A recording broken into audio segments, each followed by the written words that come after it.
textbook scam at may istorya na namatay? Your Honor, I invoke my right to keep silent because we have a case right now. No. You Sounds cannot familiar, invoke Senator that De La right. Rosa. You cannot invoke that right because kung sabihin mo yung merong Supreme Court ruling dyan, walang sub-judicial rule cannot apply in legislative inquiry in aid of legislation. You cannot invoke that right. Kaya nga, klaruhin natin ito kasi para tayong gago dito, nagtatanong kami sa iyo as Jessica Francisco, tapos ikaw pala, Mary Ann Maslog din. Then, klaruhin natin ito. Then, para mong niluloko yung committee nito kung hindi ka magsabi sa totoong pangalan. Yung Yes. Calugay? Yung Calugay? Can you confirm that? Kilala kayo? Opo.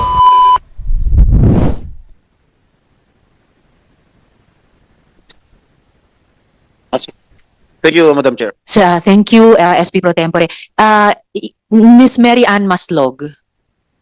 Madam Chair, before we go there, may I just Yes, Senator Joel. Could I just see if Miss Maslog is here? Miss Mary Ann? Jessica Francisco is her name here. Okay, I'll get you in a minute. Senator Joel. Chair, just to inform the body, I just got a message from the Commission on Election, the minutes of the referendum consultation of the COMELEC about or already been signed by the chairperson and the commissioners, Madam Chair. Let me just read the excerpts of this 12 pages, Madam Chair, na report po sa atin. Nakalagay lang po dito, with that, it is clear from the evidence presented by complainant that there is a sufficient ground to believe that respondent committed material misrepresentation in violation of Section 74 of the OEC in relation with Section 262 of the same code when she declared in her COC that is a Filipino citizen and a resident of Banbantarlac, when in truth and in fact she is not. Wherefore, premises considered, this department respectfully recommends the filing of information against respondent Alice Lealgo, Go Huaping, Lin Gu, for violation of Section 74 of the Omnibus Election Code in relation to Section 262 of the same code, respectfully submitted. The Commission resolved, as it hereby resolves, to adopt the recommendation of the Law Department to the filing of information against respondent Alice Lealgo Guaping before the proper regional trial court for violation of Section 74 in relation to Sections 262 of the Omnibus Election Code. Let the Law Department implement this resolution signed by Chairperson and Commissioner of COMELEC. So kahit na gustuhin pa rin ni Ms. Guwaping na tumakbo sa susunod na halalan, talagang hindi po siya pwedeng payagan at hindi na po siya pinapayagan tumakbo. Just to put that information, Madam Chair. Thank you. Thank you, Senator Joel. So, additional reinforcement dun sa sagot ni Go Huaping kanina kay SP Pro Tempore na hindi na niya balak mag-file ng Certificate of Candidacy. The Chair apologizes to Senator Grace kung hindi ko kayo na-acknowledge as soon as you had arrived. SP Pro Tempore, I believe the Senator Grace would like to... Just as an additional information also for the information of the public in general. In fact, we have been told that the function of COMELEC is really ministerial to accept the submission of the candidate's application to run. However, COMELEC also has the authority to disqualify. Because in fact, I went through that. The COMELEC en banc that actually decided on their own. In fact, yung sa akin nga, overwhelmingly Filipino citizen dahil mula ng pagkabata, meron ng mga dokumento na mga litrato ko. Ito nga, kinakapatid Sigurado ka? ko, ganyan. Sigurado ako yung mga nasa litrato na yun eh. So, in short, even at that time with a lot of opposition, it was very difficult to just file and be accepted as a candidate. So, right now, I'm glad that Senator Joel has brought this up. There is really material evidence to disqualify. Of course, they can go to other courts, but ang importante kasi hindi na makaabot sa printing eh. Kasi pag umabot pa doon, malilito pa ang ating mga kababayan, ano ba to, pasok ba to or hindi. Pero malaking kahihiyan din kasi sa atin na pagkatapos ilabas ang lahat ng ito at talagang meron namang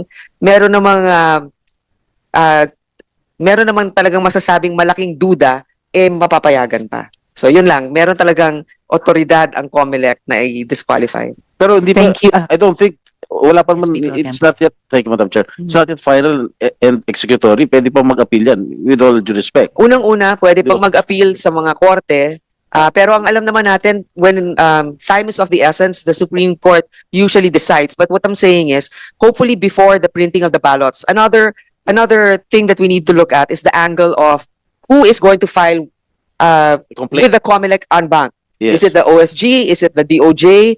Is it a third party? So it's something that needs to be done within COMELEC. I don't know if they have the authority to unilaterally decide without an actual case being filed. In fact, and thank you for that, Senator Grace. In fact, nakapagsalita rin, please correct me if I'm wrong kung may taga-OSG dito, nakapagsalita rin yata today or yesterday sa media ang Office of the Solicitor General na pwedeng gawin yon ng COMELEC liban kung pipigilan sila ng isang korte. Pero salamat, Senator Grace, for speaking on that based on experience, based din ng pag-champion no, ng mga karapatan ng ating vulnerable sectors, halimbawa mga foundlings na isinabatas pa natin at bilang isang tulad ng buong Senado, nagsusulong ng credible election. Madam Chair, first I'd like to thank you kasi actually ikaw yung tumulong dito sa late registration of birth, yung parang mga adoption actually and the rights of foundlings.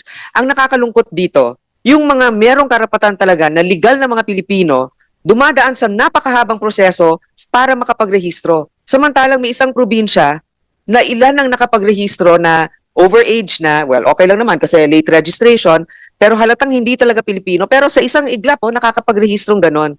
So marami talagang gumagamit ng batas sa maling paraan. So kailangan din natin mabantayan. Madam At Chair, isasama po natin sa committee report. Yeah. Salamat, Senator Grace. Sure, just- Senator just Joel, one- before I go back to SP Pro Tem. information that I'd like to contribute, Madam Chair, is that we should not forget that the Office of the Ombudsman dismissed former Mayor Alice Go.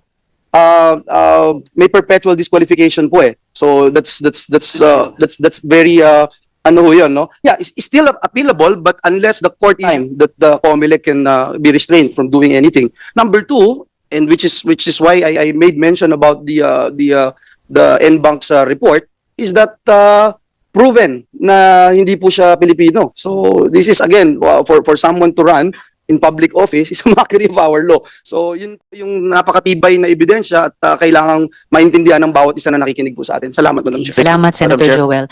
And at higit sa lahat ay sana mangibabaw yung desisyon. Tingin ko po mabuting desisyon na sinabi kanina ni Ms. Guo Huaping na hindi na magpa-file ng Certificate of Candidacy. Before I question Ms. Maslog, Ms. Francisco, SP Pro Tempore would like to pose some final questions to Thank you, Madam former Chair, PNP for Accord. this opportunity again. General Acorda, I got hold of a picture, no? You were together with the then Mayor Alice Go.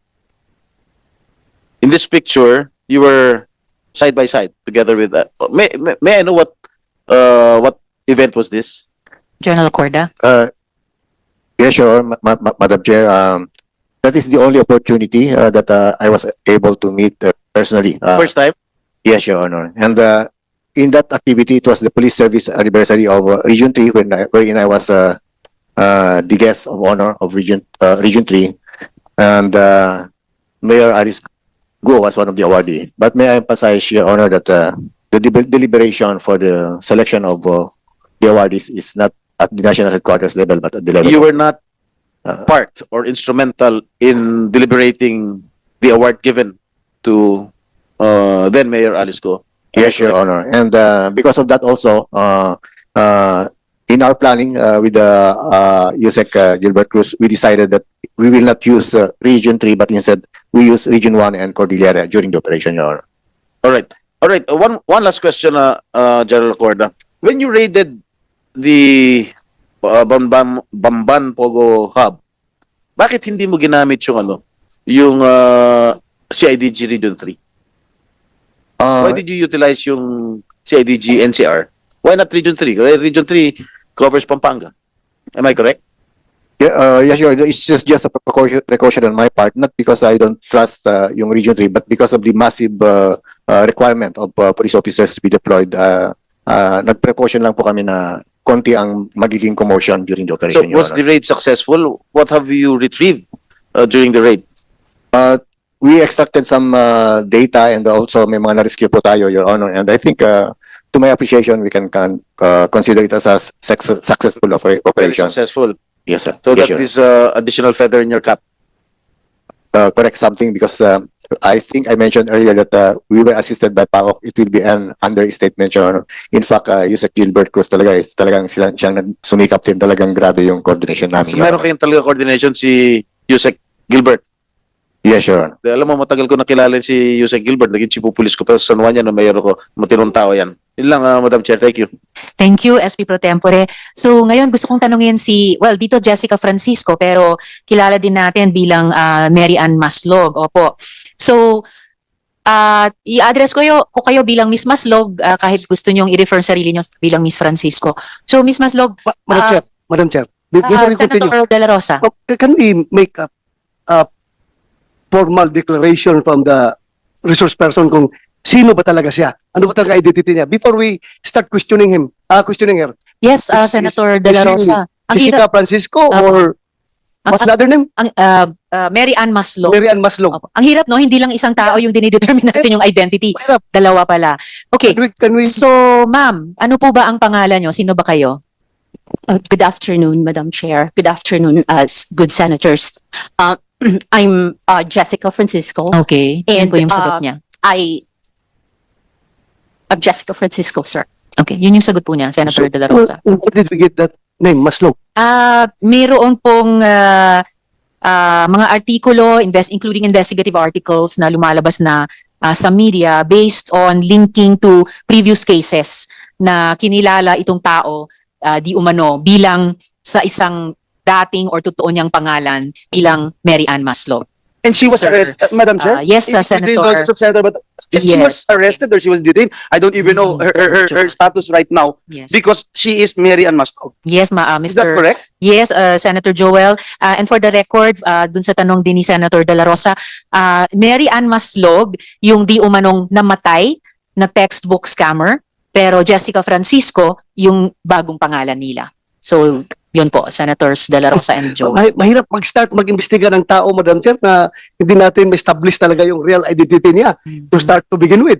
So, ikaw ba talaga yung Mary Ann Maslog na accordingly involved sa textbook scam at may istorya na namatay? Your Honor, I invoke my right to keep silent because we have a case right now. No.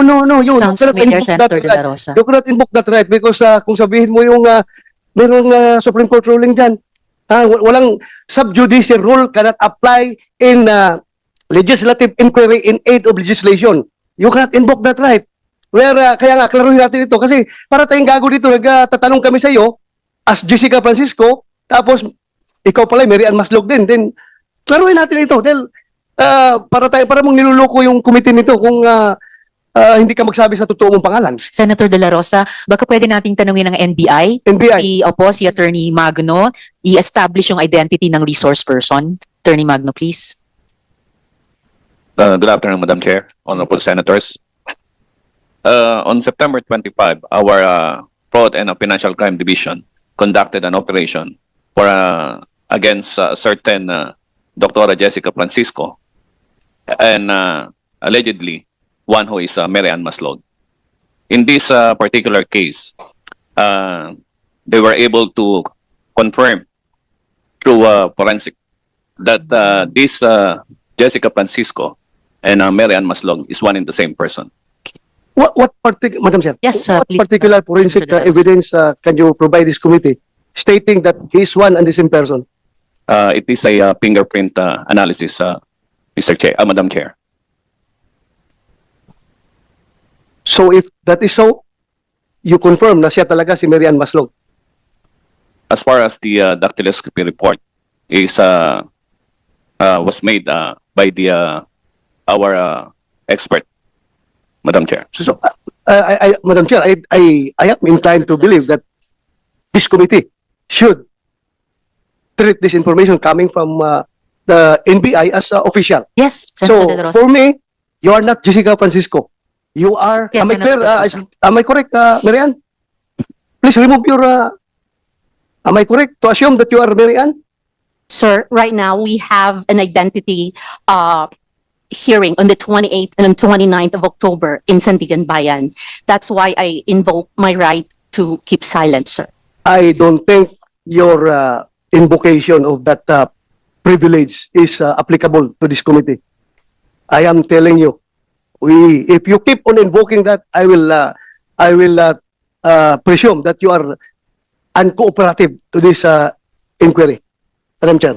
Yes, salamat kayo, Senator De La Rosa. The chair agrees that, and please, Comsec, could we change the nameplate to that of Mary Ann Maslog? Opo, in the same way na pinanghawakan talaga at pinanindigan natin yung dactyloscopy analysis ng NBI sa kaso ni Go Huaping, why should we not do the same for Mary Ann Maslog? Remembering also yung sinabi ng dactyloscopy expert nila na bawat isang fingerprint natin sa bawat daliri ay unique at hindi nagkakapareho sa sino mang ibang tao. So, Madam Chair? I concur. Yes, Senator, SP Pro Tempore. Mrs. Maslog, were you involved in the textbook scam before? Because your name rings a bell. Your surname rings a bell to me. Your Honor, that case is still in Sandigan Bayan, Your Honor. So I invoke my right to keep silent. Were you arrested? Was she arrested? Is she detained right now? Is she detained right now, Attorney Magno? Madam Chair, yes. Where is She is detained at the NBI. NBI? Yes, sir. Okay. How did you get the name of Jessica Francisco? Answer. Ms. Maslog. Sir, like what I said, sir, there is still a case and to be heard on the 28th and the 29th of October, sir. What case did you file against Mary Ann Maslog? Initially, several cases of falsification of public documents were filed against her. But upon this incident, the Sandigan Bayan also issued a warrant of arrest with no bail recommendation. Oh, bakit no bail? Ano yung under ba yan? It appears that it is in connection with the textbook scam. Textbook scam. Noong 1998 pa, 1999? I think that was during the presidency of my father. Huh? Tama ba? 1999 eh. Okay. Marian Yes, Maslog, 1990s. kilala mo ba si Alice Go? Yan. Sir, I know of Alice Go. Could I add to the question of SP Pro Tempore? Ever mo ba na-meet si Go Huaping? Yes, ma'am. You have. I have. Ano yung mga circumstansya ng pag-meet nyo sa kanya? So you know her, not just know of her. Kasi paano kayo nag-meet? Well, I met Miss Alice. The first time I met Miss Alice was in Indonesia through a video. Through a video. Yes, ma'am. Bakit mo siya na-meet through a video sa Indonesia? And why were you there? Can I go back to how I went to Indonesia po? Okay, kung context yun ng how you met Go Huaping. Prior to few months or weeks prior to going to Indonesia, I was tapped to possibly talk to Alice, Stopped by? PNP, if it's possible to, because Are she you a was member of supposed- PNP? Madam Chair, whom in particular? Senator De La Rosa. Whom in particular? Sino? the intelligence group, sir. Sino? Name? Sir, it's the IG group, sir. IG group. Yes. But I have an information. So, Member ba kayo give us the ng name. member Give us ba the kayo name. ng PNP-IG? no, ma'am. But So, anong we've pangalan? been waiting. Who is it? General Macapas po. General Makapas. Macapas. So So, why? paano nyo na-meet si Go Huaping through General Macapas? in No, Indonesia? I did not meet Alice through General Macapas. So, I was informed. How did you meet her? I was tapped po kasi they know that I am a friend of Mayor Calugay. okay, friend kayo ni Mayor Calugay. Yes. How are you a friend of Mayor Calugay? I've met Mayor Calugay 2022 through How? Dante Catabay. Dante Catabay. Yes, Your Oh. Honor. Okay, how did Madam you... Chair, Madam Yes, Chair. Wala. Senator De La Rosa. Can you confirm that? Mayor Yes. Calugay? Mayor Calugay? Can you confirm that? Kilala kayo? Opo, Your Honor. Thank you, thank you. Thank you, Madam Chair. Thank you, Senator De La Rosa. Salamat kayo. So, okay, so you met Mayor Calugay through Dante Katabay. Yes, ma'am. Okay, baka gusto pa namin i-pursue yan. But continue muna, paano mo na-meet si Guo Huaping? At anong papel ni General Macapas? No, they were just requesting if it is possible po kaya na kasi there was a talk na mag-surrender po si Miss Alice. So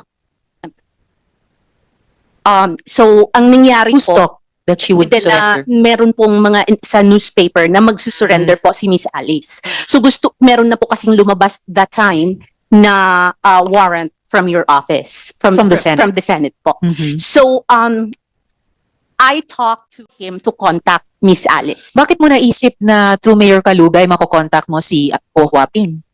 Anong pagkaalam mo sa ugnayan nila? Sa pool? Are they business partners, for example? I don't think so. Your Honor, I was told po that they Told by? had a relation. Kasi po, What kind of a relationship? ang pagkakaalam ko po, sir, but I've never seen them together. But I will tell you, ang pagkakaalam ko po, that naging mag-on po sila. That's Okay, it. so that's why you asked Mayor Calugay paano kontakin si Guo Huaping. Yes, sir. Kinikilig to si Alice Go. Kita mo? Natatawa pa Guo ako. Huaping. She's squirming on Okay. her. Okay, sandali lang. You're not yet recognized to speak at this moment. So, Miss Maslog, after nagtanong kayo kay Mayor Calugay, paano nyo kinontak si Guo Huaping? Actually po, in fairness to Mayor Calugay, he said po, he does not want to involve himself. Okay, And so he paano nyo has no finally way- na-contact He si said Guo po, Huaping? he has no way of contacting Alice. So, paano nyo siya na-contact? So what happened po was so we backtrack and Madam Chair. Senator De La Rosa. Gusto ko lang maklaro, Madam Chair. Paano ka nakapasok sa eksena? Were you the one who volunteered to General Macapas or Macapas approached you? Which is which? aware po kasi sila na magkaibigan po kami ni Mayor Calugay. That is the only reason po. So, you mean to say, si General Macapas ang kumontak sa'yo, natulungan mo kami na mapasurrender si Alice Go. Yes, sir. Siya ang... We are actually, sir, I don't know how to explain it. Kasi meron na nga pong warrant during the time po, sir. Hindi. Ang tanong ko is, yung paano nag-start ito? Ikaw bang pumunta kay Macapas, nag-volunteer ka, or si Macapas pumunta sa'yo para humingi ng tulong sa'yo? I wouldn't say they were asking for help. They were just saying po na if it is possible to contact the good mayor. If Ikaw, he knows klaro natin, po- ikaw ang nilapitan ni Macapas. Yes, sir. Why? Why in the world? Bakit ikaw pinunta ni Macapas? No, sir, it is like what I said po, sir. They are aware of my friendship with the mayor. So, meaning to say, matagal ka nang kilala ni Macapas. Yes, sir. Matagal ka nang kilala ni Macapas, ha? Yes, sir. So, nilapitan ka niya para tumulong. Yes, sir. Okay. Thank you, Madam Chair. Madam Chair, Salamat kayo, Senator De La Rosa. Senator Joel. Madam Chair, because I'm not buying a lot of lies here. We have heard too much lies, Madam Chair. You were saying you were tapped by General Macapas. Why were you tapped by General Macapas? Do you have any extraordinary powers, skills? Bakit ikaw?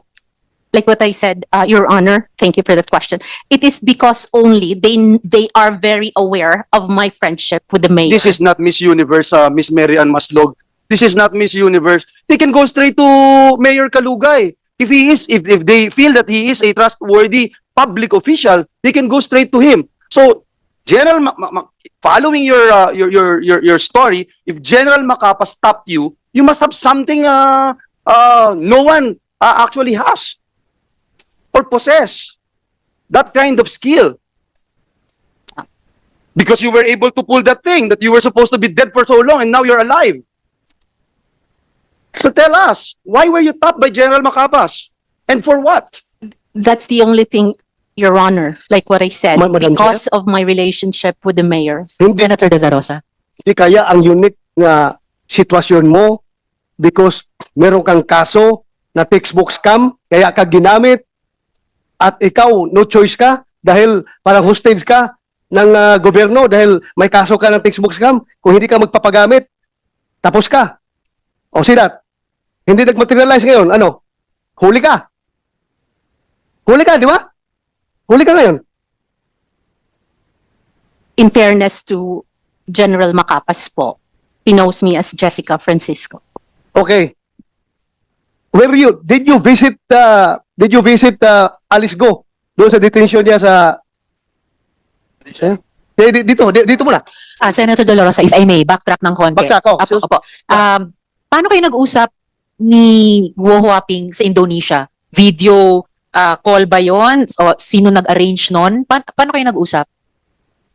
Your Honor, I went to Indonesia 2 times. The first time po kasi was, there was a talk that Alice is ready to surrender. Okay. So, Kaya ano pakialam mo dun? Punta ka Indonesia para kausapin si Alice ko. Hindi talaga, ano pa talaga pakialam mo dun? Oo nga eh. Ha? Kanina, tinanong ko rin, PNPIG member ba kayo? CIA ka ba? Hindi rin. Remember ha, kahit na nakakulong Senator De La ka, Rosa. you are under oath. Yes. You do not make up stories here. I'm not Madali kang making up mahuli dito. stories, sir. Kaya nga, bakit nag-iisip ka nga? Oh, ang tagal mo mag-isip. Simple question coming from Senator Joel Villanueva o ni si Senator Jingo Estrada. Anong papel mo doon? Bakit ka pumunta ng Indonesia? Para kausapin si Guo Huaping. Anong papel mo? Sige. Madam Chair, this You has, convince us. Senator Sherwin. this has no connection to your case. Yeah. Kaya pag hindi ka sasagot, Mm-mm. you can be cited in contempt. At saka, who told you that Guo Huaping was in Indonesia? Eh, nung panahon Oo nga. yun, sinasabi pa ng PNP na, at ng law enforcement in general na hindi pa nila alam noon na umalis si Guo Huaping. So, paano mo alam na nandun pala siya sa Indonesia? Actually, Your Honor, that happened after your announcement po. So, you heard about it, General Makapas heard about it, or PNPIG heard about it, and you're the person they sent to meet her in Indonesia? No, So what happened? Paano mo nakausap si Guo Huaping sa Indonesia? Was it face-to-face? Was it a video call? How did you do it? there was a pre-talk po here because By video? No, No. dito pa po sa Pilipinas, Your Honor, before Face we to went to face? Indonesia. No, Your No. Honor. It was through a telephone call. Okay. It was through a telephone call that she signified na surrender po siya. Okay. Then, during the time po, when she signified na magsusurrender po siya, sabi niya, susulat daw muna siya. She will write everything daw po muna. Right what? Kung ano ang the real story, bago po siya mag-surrender. Okay. Para po, if something happens to her, then may makakaalam. What something would happen to her? I don't know, Your Honor, but Mhm. that was the words during the time po. May makakaalam. Yes po. And then, So, we did not know that she was in Indonesia. She will, we, PNPIG and General Macapas and you? I actually keep in touch with With whom? With, the lawyer, Your Honor. okay, Attorney David. Okay. Yes, And then? Your Honor. And we really tried our best na sana mag-surrender siya kasi gusto naman po talaga daw niyang mag-surrender. Madam Chair, Okay. time out. Yes, SP Pro Tempore. Who are you to mediate? Who gave you the authority to go to Indonesia and talk to Alice Go? Actually, we were not the first time po, Your Honor, we were not able to talk to Alice Go. Yes. The first- You told me that, you told us, the committee, that you went to Indonesia Yes, Correct? Your Honor. just Yes. to talk to Alice Go and For let her her to surrender po. Yes, Yeah. Your Honor. Yes. Who are you nga to do so? Who are you to mediate? Did Secretary Abalos or the Chief PNP give you the go signal to talk to her? I don't think No, so. no, sir. Also, who gave you the go signal to talk to her? You're not even connected in any government agency here. Correct? Yes, Your So Honor. who gave you the go signal to talk to her, to go to Indonesia, just to talk to her for her surrender? Well, Huh? I was just helping, Your Honor. Excuse You were what? You were just helping? You are just helping who? It's a Goodness. very Helping who, sensitive Madam Chair? case. Helping who? Senator De La Rosa. This is too much lie, Madam. Helping who? I am not lying, Your Honor. O si you, Promise. helping who? Helping. Sino? Sino tinulungan mo? You know why you're lying? You keep on telling us baloney information. You said you were top because you're friends with Mayor Calugay. Now you don't need Mayor Calugay to talk to her because apparently you've been talking to her before you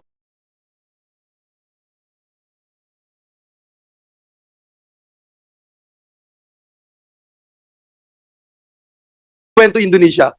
Speaking Only of on the Indonesia, just a minute, could we ask the BI to confirm si Miss Maslog ba, or using the name of Francisco, pumunta ba siyang Indonesia at that time? We will verify your. Please po, and if possible, Commissioner, during this hearing, Senator Sherwin? Madam Chair, just to remind the body, itong taong to, 26 years ago, nagnakaw ng 24 million, nagpanggap ng namatay para hindi siya makulong, tumakas sa Amerika, at ngayon bumalik dito, at bigla nilang himala, gustong tumulong. Dapat maalala natin na kung buhay pa ito, nakakulong na ho ngayon, 26 years ago. Ba't ka nagpanggap na patay ka na? SP Pro Tempore. Ba't ka nagpanggap na patay ka na para matakasan mo yung kaso? Ganun ba? Yun na sigurong solusyon. Nagpanggap na patay ka na.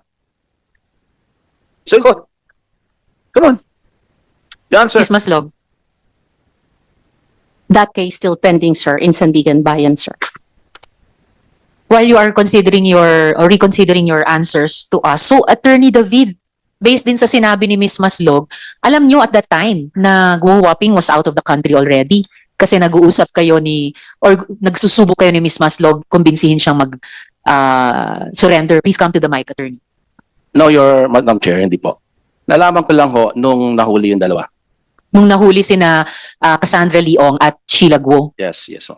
So before that was when Miss Maslog was supposedly together with you convincing Guo Huaping to surrender. Yes, Your Honor. Yes, Your Madam Chair. Because she was coordinating with me and I was also coordinating with her for the surrender. Kasi si Alice wanted to surrender even during those days pa. Pero takot nga because of the threat. So fortunately, they came to me. So yun, there was a negotiation for the surrender. Until I learned that, yun na nga, sabi niya ni Madam Jessica na nasa, ibang bansa, hindi ko maalala kung saan, but na-intercept na yung dalawa. So I called her, is it true na-intercept? Yun, kaya sabi ko, talagang nalaman ko for the first time nasa abroad sila. Madam Chair, if I may, Senator Joel. just on that, attorney, Attorney, please. why were you trusting her? Why were you talking to her? Well, as mentioned by her, she was with top brass of the PNP. How can I not trust her? Top brass? did Sabi niya you know her before? PNP-IG. Did you know her before? No, Yes, Mr. no, Your Honor. I met her during the... They came to me. Nung nagka-problema na. They came to me and they wanted to negotiate with the surrender of Alice, Mayor Alice. So according to the question of Senator Villanueva, did you trust her? Naniniwala ka kagad? I trusted her because she was with top PNP brass. Yung sinasabi niya si General Makaspak? Yes. Makapas? Yes, sir. Makapas. Yes, Your Honor. So she's with him, with General Macapas, when he Yes, talked, yes, they sir. talked to you? Yes, Your Honor. So, Miss Jessica, can you complete the story? Paano mo nakausap si Guo Huaping dun na sa Indonesia? Actually, it's on the second, na po, yung nahuli na po si Miss Alice. And, So, paano nangyari? I really would like to request for an executive session. Madam, No. executive sessions are for matters of national security. You're in this deep already sa pag-narrate nyo sa amin. You might as well not, huwag nyong paiksian yung PC na mga miyembro ko sa komiteng ito, buuin nyo na yung kwento nyo. Dahil kayo naman po nagsimulang magsabi that on the second trip, you were able to talk to Guo Huaping. Yes, Your Honor. Kompletuhin nyo na kasi pag, Your Honor. pag napitin, mas nakakagalit. Okay, Your Honor. On the first time po na nandoon kami, no, we were not able to see Miss Alice Guo. So hindi po siya nag-surrender. There was no communication. Anong petsa yon? I cannot remember. Was that August also? Was that July? That was few days, I think few days prior to, yung, I cannot remember, Your Honor. I can Few check days on- prior to what? no, after pala po. The first time, if I remember right, was nung nahuli pala yung magkapatid po. Sina Sheila Guo at Yes. Cassandra Leong. Yes po. And That was then, the first, no. The second was a week after po. a week after. Nung nahuli na po si